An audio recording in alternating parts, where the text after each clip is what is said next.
Good morning, friends. I hope you're well. This morning's verse of the day comes from Philippians 2, verse 28, and it says this: "Likewise, you also should be glad and rejoice with me." For those of you who've been tracking with our daily devotionals, you will know the context. Paul is writing from prison to the church in Philippi, and just a few verses before, he's been encouraging them not to grumble and complain, but to shine like stars in a dark sky by rejoicing and giving thanks in all circumstances. And yesterday, Paul talked about how he himself was suffering for the gospel and yet rejoicing. And today, he asked the church to rejoice and to be glad with him. How do we do that? How do we rejoice even in hardship? It's possible that it's even harder when it's friends and family members who are going through hardship or difficulty. It's one thing to have grace to walk through trial for yourself, but to watch your loved ones suffer, is it possible or reasonable to rejoice with them? Paul is asking them to rejoice with him, sympathise in gladness, congratulate him.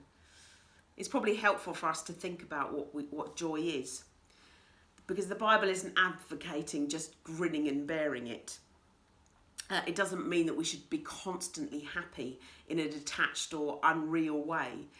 There are plenty of examples in the Bible of people weeping and mourning and crying out to God for deliverance from difficulty.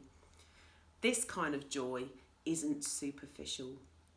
It isn't dependent on things going well, the sun shining, the birds singing. This kind of joy is an inside job. It's what Galatians describes of the fruit of God's Spirit living in us. It's the kind of joy that is focused on eternity, not fixed on what is seen, but what is unseen, not on what's temporary, but what is permanent. The Bible exhorts us time and time again to rejoice and to give thanks despite our circumstances and even because of suffering. But it's not a command that comes that we're given and then chided for not being able to measure up. It's a call that comes with supernatural help. It's like the peace that passes understanding.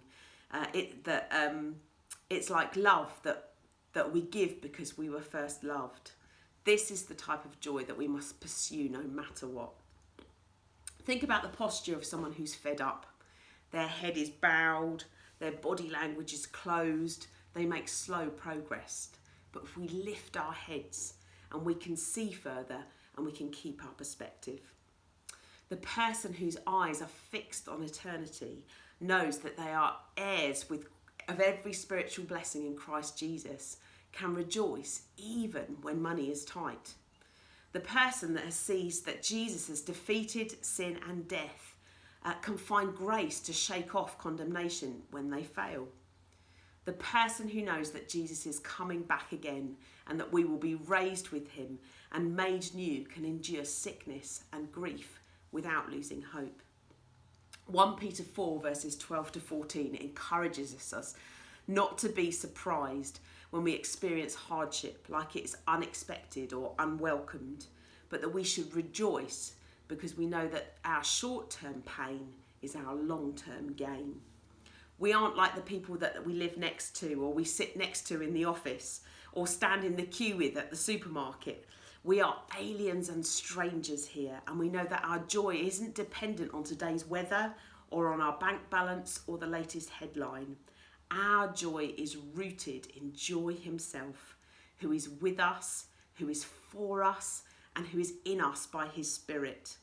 So our light and momentary troubles just serve to keep our eyes fixed on the unshakable hope that we have. He is coming soon. God bless you, friends. May you know his deep, abiding joy, whatever today brings.